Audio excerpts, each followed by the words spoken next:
Hello everybody, my name is Nick Fogey and I want to thank you all for watching Bull City Bread today, the Black Wall Street Theory. So what I want to do today is share with you all my Black Wall Street theory. I spent the last couple of months studying my city, Durham, North Carolina, and I found some amazing history about it, and it really inspired me, it really taught me a lot, and hopefully, this story does the same for you all. So what I want to do is go through the history of it, give you the rise and the fall of Black Wall Street, and I want to point out some themes that made Black Wall Street possible, and I also want to point out some themes that led to the fall of it. So the first thing that I'm going to do is kind of set the stage for you and give you some background about the city of Durham and how it came to be about.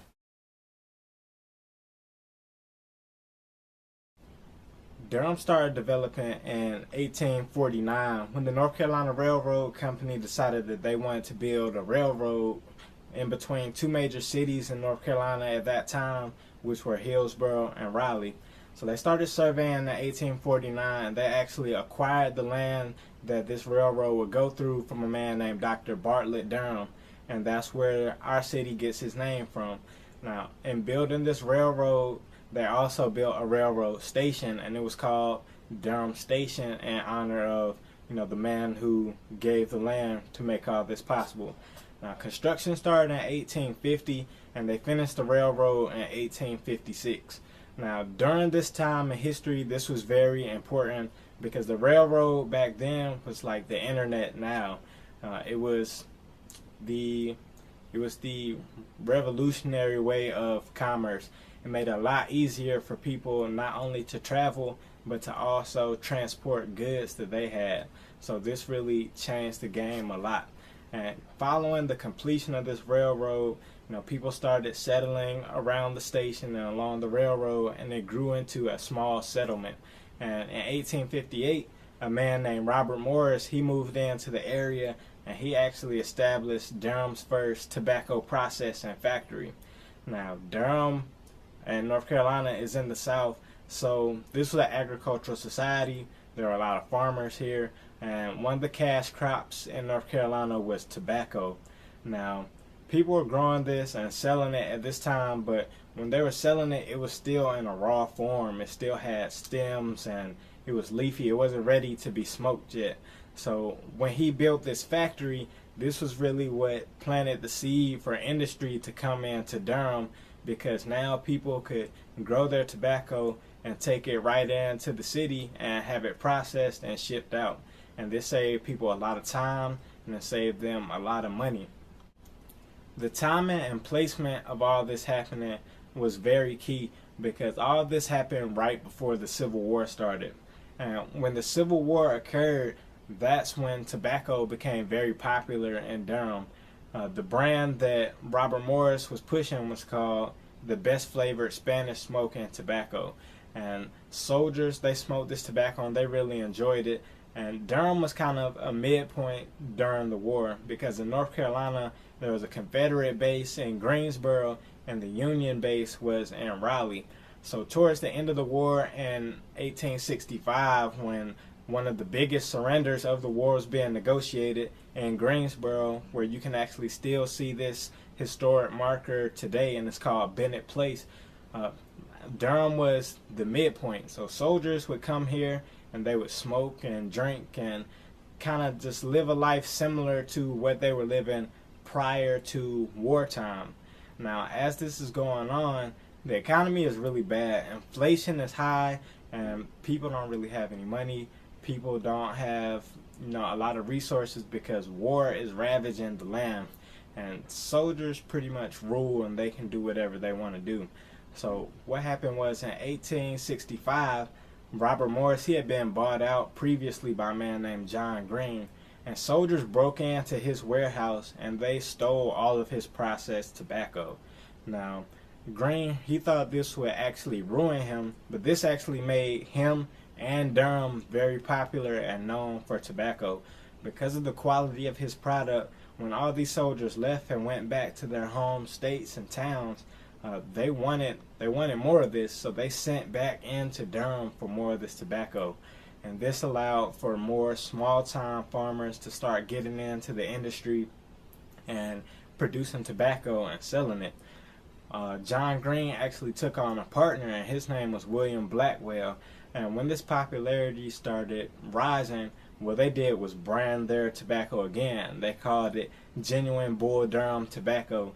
So that's why even today in 2014, you see people doing this. You hear natives referring to Durham as Bull City, and that's why, because of this brand of tobacco. So tobacco is really what set the stage for Durham to become a big industrial town, and it set the stage for Black Wall Street to occur. Now, post-Civil War, this is when Durham really started to take off, and especially for black people, because we all know that there were a lot of politics to the Civil War, but one of the main issues that it surrounded was slavery. And being that the Union won, the slaves were freed after this. So a lot of blacks, they actually left the area. They moved up north, or they moved out west in search of a better life than what they had. But a lot of people, they stayed in the area, and they became farmers, or if they had skills, if they were some kind of artisan, they were blacksmiths or carpenters or something like that, they would stay around and find work. So during Reconstruction, like, a lot of people started learning how to read. A lot of people started, actually having to be paid for their work. So this allowed them to build up some money, not a lot, but they had enough money to start investing into some things. And by 1869, Durham had grown large enough to incorporate as a city. And the population was only 200 people then, but that was enough. So racial tensions were very high during this time. So blacks and whites really didn't, it wasn't advantageous for them to really be around each other. So in 1869, a lot of blacks actually started moving right outside the city limits, and they started developing this community that we call today Hayti. And one of the first major institutions that was built in this area was Union Bethel Church. And this was established by Eddie D. Markham, and he was a missionary, and he actually came from Virginia, who came down here on his faith, and he came to start this church. And during this time, spirituality was very big for them. The church was everything similar to today. So this was really big for him to establish this church. This was their country club. This was their community organizing center.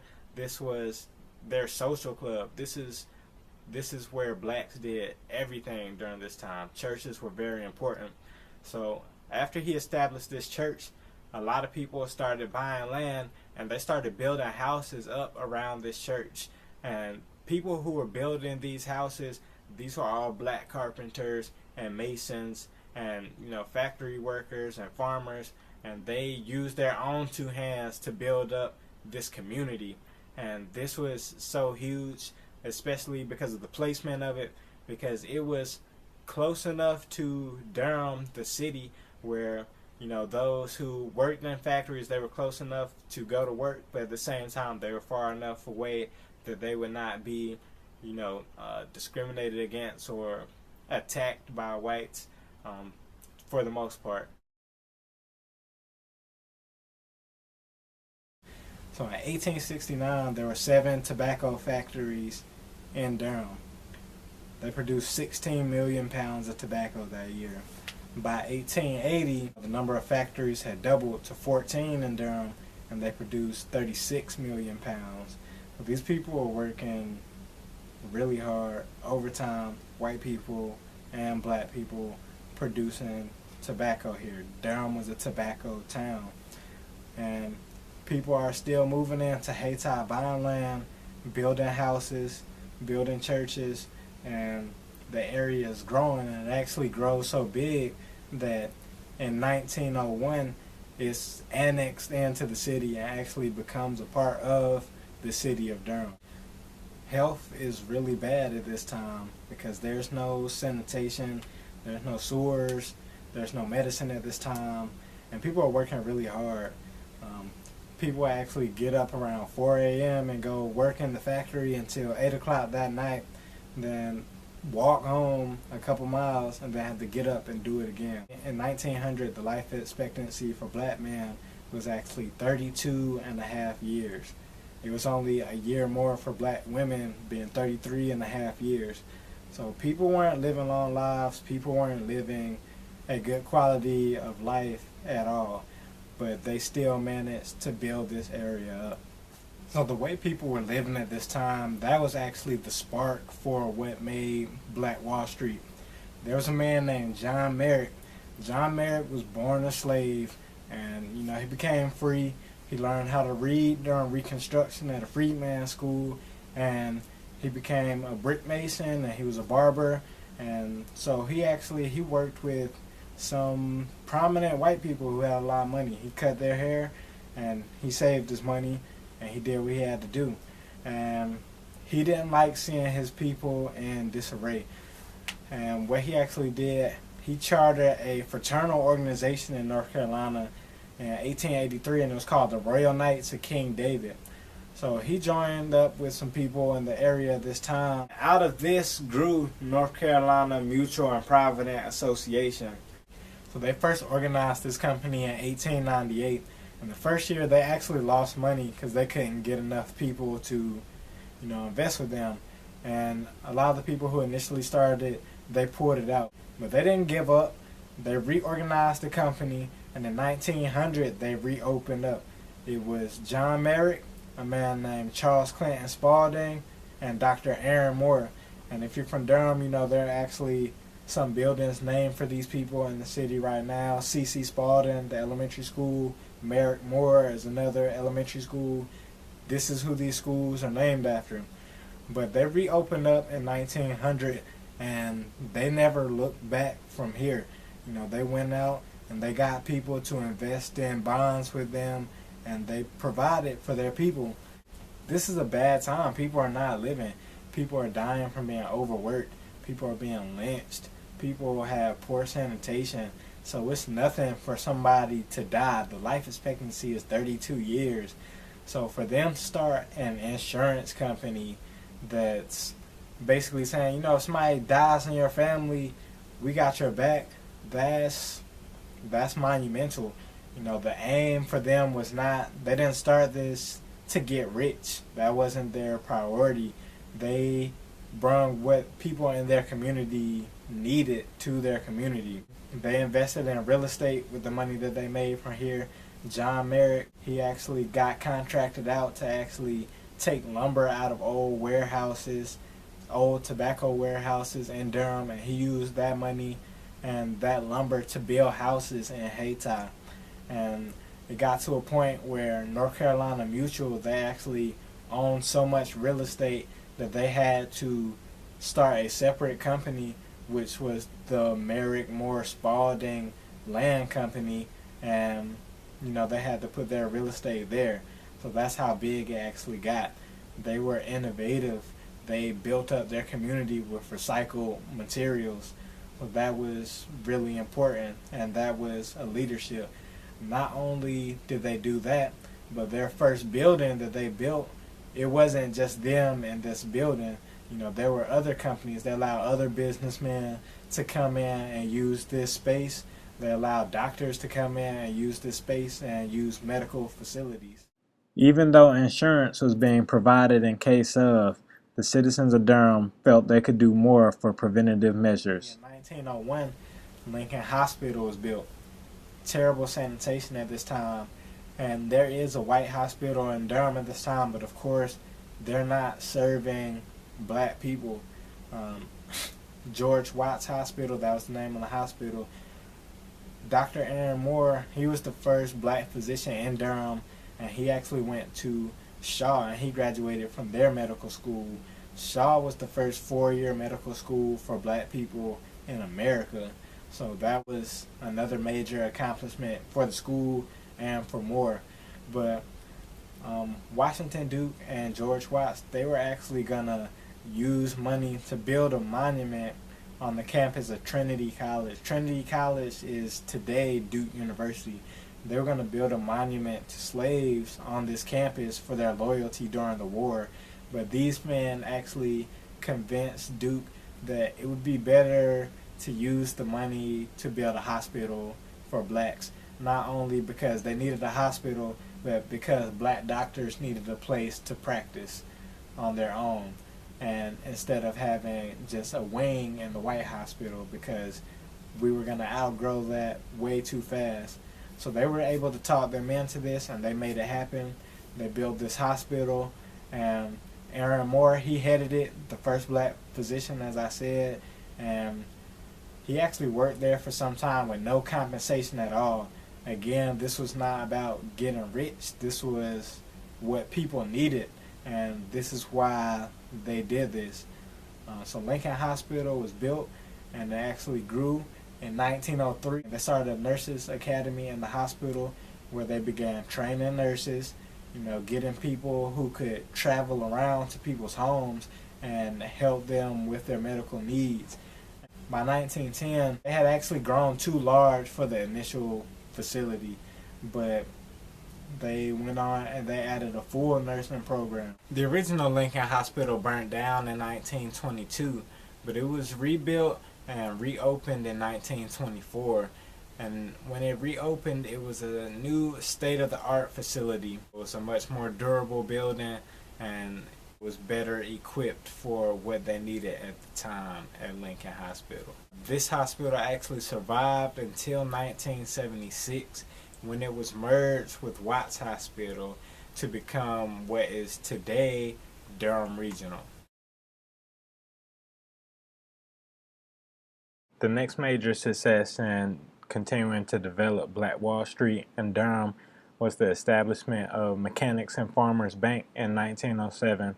This was done primarily under the leadership of Richard Fitzgerald, William G. Pearson, and James E. Shepard. These men provided the initial $10,000 capital necessary to start the bank from their own resources, and with this they were able to fund more people to get houses, start businesses, and develop their part of town. And last but not least, Dr. James E. Shepard, who founded the great North Carolina Central University. He was the son of a preacher, and he was a pharmacist, and what he did, he actually wanted to start a school to train preachers here in Durham, and he looked at a few locations, but he ended up locating it here in Durham, and he went out and he raised money to get this started. He had an idea, he pitched it to people, and he made the money. And in 1909, he actually bought 4 blocks. He bought 4 blocks of the Hayti neighborhood, and he used that to build his school on. He built a dormitory, a dining hall, and a few classrooms. He bought this in June of 1909. They started building the school in November of 1909, and it was open for the first class session the next summer in July of 1910. And the hardest part for him about doing that, which still goes on today, was keeping funding to keep the school going. He toured around speaking to people and raising money, and they were actually able to keep it independent for 13 years, but the burden became too much, and in 1903 it was actually bought by the state, and it ended up becoming Durham State Normal School. The school was burnt down, ironically, and they went from there and they turned it into North Carolina College for Negroes. It remained that until 1969, until it was turned into what we know as today North Carolina Central, and in 1972 that's when it joined the UNC system of schools.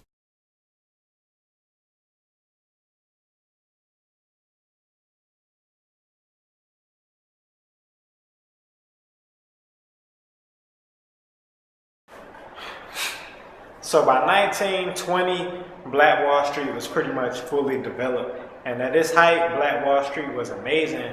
But the 20s also brought the slow decline of Black Wall Street as well. Because by this time, the entire American economy was not doing too good. And in 1929, the stock market crashes and the Great Depression starts. So leading up to this, what white people start doing in Durham is forming labor unions, because jobs are becoming less and less. And when these labor unions come about, blacks start getting pushed out, and money starts being lost. And also around this time, a lot of the land that had been bought, that people had been farming on in Haiti, is now really starting to dry up, because they bought it secondhand, for one, and then two, tobacco is a crop that's really harsh on the land. Once you grow tobacco in an area for a few years, it's really hard to revitalize that. It takes time. So more people start selling their land and moving into the city. So you have more blacks coming into the city, labor unions going up, and the economy going down. So a lot of people are without money, and a lot of people are starting to starve. So in the 30s, what happens is people start getting restless and kind of unruly. Like, a lot of finger pointing starts going on amongst the people who have been working, and people who don't want to just do mechanical or agricultural jobs anymore. They want to start getting into real professional type jobs, but there's not a lot of schools for us to go to. And the black schools, because we've been receiving money from white people, they have some control over what kind of programs we can actually have. So it's either stay at this school where you're limited at, or try to get into the white school where they really don't want to let you in. So that caused a lot of infighting with our people. And then also, music always has had a big influence on our people. In the 30s, blues music started really rising up. And people talk about the blues, and it's about being sad and your feelings and all that. That's really where it comes from. All these people start singing these songs in this time where they're feeling like down on their luck. So performing was a way to really get money. People would sit outside and perform their songs and make a little money that way. And juke joints and nightclubs start rising up at this time too. And people will go there because they don't have anything else to do, and they'll go hear somebody perform blues and drink all night and get drunk and get in a fight, or who knows what's going to happen. But when this starts happening, when a lot of drinking and partying starts going on, the crime rate starts going up. And when this starts going up, the property value starts going down, because white people are no longer coming here to spend their money, and black people, they have less money at this time because there's less jobs. But nobody wants to go into an area where there's a lot of crime or fighting, and you don't know what's going to happen. So Haiti really starts to lose some steam, and this goes on until the war, when a lot of black men go off and fight in World War II in 1939 and the 40s, and they're going off and they're coming back and they have some money, and they go to these places and they're spending money. And if you're coming back and you have money and you're only going to be here for a night, then you're buying drinks for everybody, and just trying to find sex and things like that. And a lot of things just went on, and it really just brought down the overall good vibe of the neighborhood. And this brought down the property value, and this kept going on until urban renewal in the 60s and 70s. And that's how it was allowed to occur, because people were no longer on the same page. There was no more real community. There's people who just want a job, people who want to be professionals, people who are fighting pressure from whites who've been investing somewhere in this community to keep the other people who are getting unruly down in the sense of keep them in control, kind of like what still goes on today. But it was a long process, and it was kind of systematic, and it was really kind of sad. But that's what happens, and I see history repeating itself. Because we have people that we're looking up to right now, and they're not really teaching us the right things or promoting the right things. And there's a lot of finger pointing in our community. It seems like we can't get on the same page. Everybody wants to say it's somebody else's fault, but we're all in it together. And that's what happened to them. Nothing has really changed. You know, it's still the same game, still the same players. It's just a different day. In 1912, W.E.B. Du Bois visited Durham, North Carolina, and he wrote an article about what developed there. By this time, quote, there are, for instance, among the colored people of the town, 15 grocery stores, 8 barber shops, 7 meat and fish dealers, 2 drug stores, a shoe store, a haberdashery, and a undertaking establishment. Social and economic development is perhaps more striking than that of any similar group in the nation. The Negroes of Durham County pay taxes on about $500,000 worth of property, or an average of nearly $500 a family. And this property has more than doubled in value in the last 10 years. Okay, so the reason why I love this Du Bois article is because one of the things that really sticks out to me is he says social and economic development. You know, you have to develop people socially before the economics can come along. When it started with North Carolina Mutual, you know, there were companies before that company, but that was the first one to really be major, you know, and I think that was because like that was something that people needed. You know, it really kind of removed a mental block in a time where people are worried about survival, you know, and then somebody dies and you can lose everything. You now have somebody coming in and saying, okay, well, you know, we have you. So that kind of eases your mind a little bit more, and it brings in money because people see this something that they really need. And from there, they were able to build up to the hospital, linking it because insurance and healthcare they go together, you know. But building this hospital is saying, taking it to the next step, saying, let's actually try to help you out even more before you ever actually need this insurance.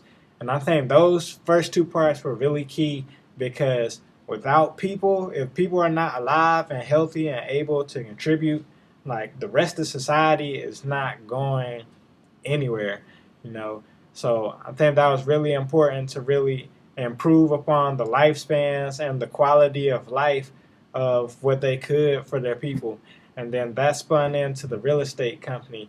That spun into inspiring Fitzgerald to start the bank. And that was like another major driver because money does make the world go round. So starting the bank to help people who are now living but are poor to be able to have another mental block removed because they know they have somewhere where they can go and get money so that they don't lose their house or lose their land, or provide more opportunity for them to start a business. That's also very super important. And then the last thing, the school, that's majorly important because this is where a lot of people learn the skills to actually go work in these jobs. And not only that, the school really gives people hope to know that they can go and be something better because you're learning something. You know, you feel like you're growing. When you feel yourself growing, then you want to go out and grow something more outside of yourself. And you know, in my reading about W.E.B. Du Bois, he talked about how C.C. Spalding used to actually go up to the school and go pick up the kids and take them around the town once it was really developed and show them all the things that were there and show them all the things that could be. And I think that's one of the things that's still great about college. You know, it's very eye and mind opening to how wide the world really is. So for me, Black Wall Street was never really about the money, even though a lot of money came from it, and that's what it was most noted for. But Black Wall Street was really a movement if you look at all these things and how they connected to each other. It was all about bringing people together and building the community up. So, you know, I think that's really important. You gotta have social development to have economic development. In this part, what I want to do here is share what I believe to be the key things that really made Black Wall Street possible, and then I'll take these and actually translate them into what my theory is on how we can recreate. Okay, so the first thing I noticed was that there were no egos.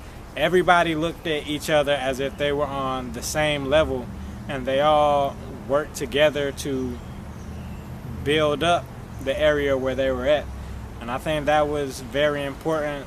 That's something that's kind of been lost today, because I think that we're in competition with each other so much that we don't have as much community mindfulness as we need to have.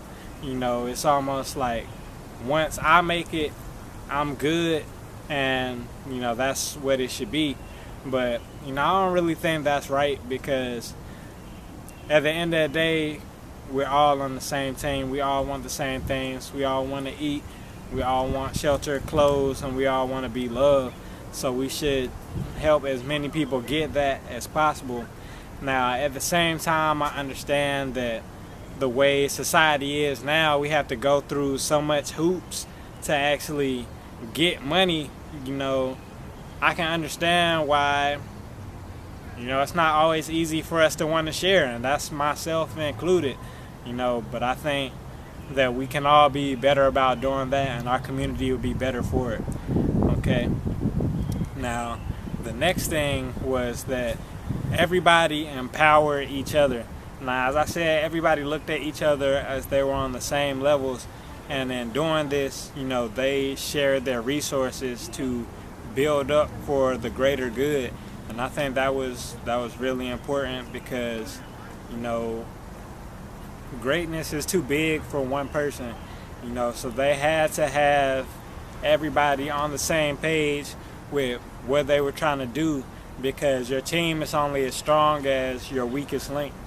So I think that's something to also consider, and I noticed from observing these men. You know, the next thing was that in starting all these businesses, granted that this was during segregation, we patroned each other's businesses, you know, and I'm sure there were some businesses back then that were not up to par as there are today. And I'm sure, as we just saw, that there were some businesses that were amazingly past par as there are today, you know, and I think we need to get back to more of that, actually supporting our black businesses, and at the same time we need to provide excellent service. You know, we can't go in looking like, okay, I'm black, I have a business, so I can just be janky with it. No, we have to do more than what's required. And at the same time, we can't go into black businesses looking for the homeboy hookup. Like, pay what you owe, you know, and that'll really help dollars circulate. And I think that was something I observed that really made it possible. They circulated their dollars. And going along with that as well, the community was a toolbox. Every business that they brought in, it was a tool to start another one. It was a tool to build the people up. It was a tool to empower them and not bring them down. And I think that was very important as well. You know, they developed the things they needed, and then later on came entertainment and restaurants and things like that. But, you know, I think that's also very important. That's something we can get back to today, things that people actually need, adding value to our communities. And the last thing was that these people practiced group economics. They had crazy money pools. You know, they put money together to do things that were important to start all of these institutions. And I think we do that to a degree today, but, you know, we can definitely do more, especially amongst my peers, because the fact is, you know, we say we're broke, and everybody's not. You know, some people have money, some people have a little bit of money, some people don't have any at all, and that's okay. But I think we put our money together to do things that are not necessarily great. You know, we'll throw a party or buy some bottles or get something to smoke on, but You know, where are the scholarships and things like that? So I think that's also something that's very important. So now it's time for the big moment for my theory. And I call this a theory because I don't know everything, I don't have all the answers, but this is what I've learned and what my mind state has been raised to throughout this whole process. So I want to share it with you all. You know, maybe it'll apply to you, maybe it won't, but you know, I just want to put it out there. And the first thing that I learned here is whatever you're doing, you gotta have a heart. Your heart has to be in it 1,000,000%, because that's what I believe makes any kind of success possible. Anything that your heart's not all the way into, that you're not sure about why you're doing, you don't really know if you want to do it, it's not gonna work. You're not gonna put in effort, and when it gets hard, you're gonna stop doing it. And you know, that's what I've learned in doing this. Like, I've learned that these men went through a lot of adversity and these things happening, be it from, you know, white people against them, black people being against them, from buildings burning down to financial losses and, you know, whatever venture they were doing. If their hearts are not in what they were doing, they never could have kept going. They never would have seen success. And that's what all of this has really been a testament to in my mind. And I think that's really important. That's the number one thing that has to be in anything that you do if you want it to be big, if you want it to be successful. So the second part of my theory is that we have to kill our egos. You know, what I learned in this was that all of the men who were major players in this, and women too, all the people who were major players in this, they had no egos. You know, all of them had businesses. They were doing pretty good for themselves, but they were able to put whatever their personal thoughts were to the side to work together for a greater good.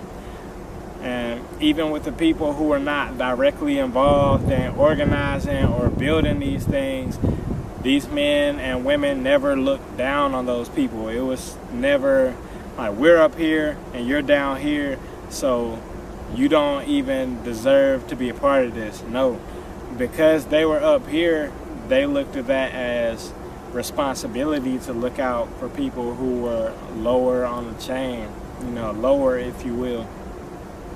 And I think that's really important. Like, all of these men, they had boards, they had teams. It was no, I'm doing this, I'm doing that. It was, we are doing this, what do we have to do? And I think that's why it worked. That's what I think.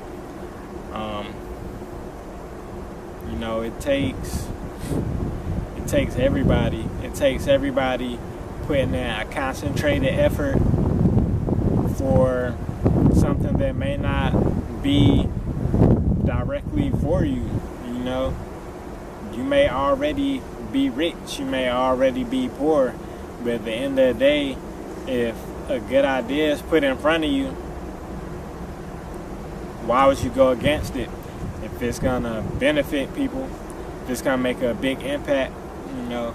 So that's another thing I learned from these men. Number 3 that's really stuck in my mind from learning this history is you have to have a plan.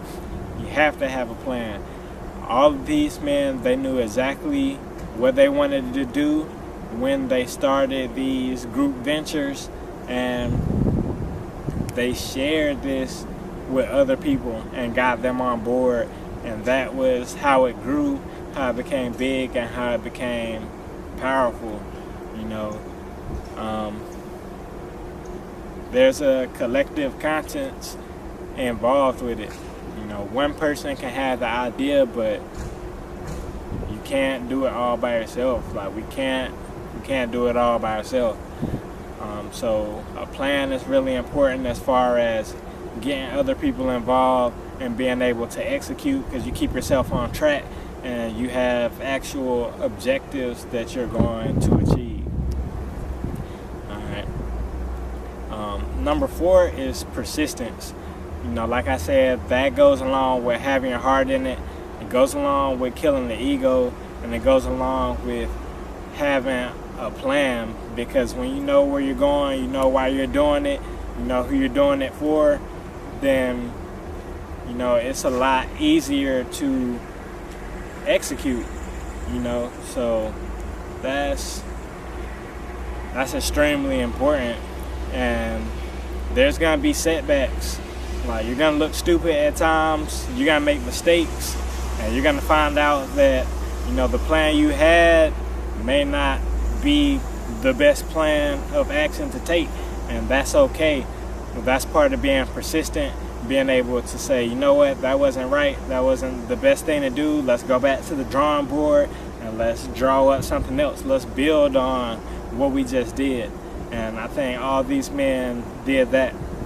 And number 5, the most important thing I believe is just doing it. Just doing it.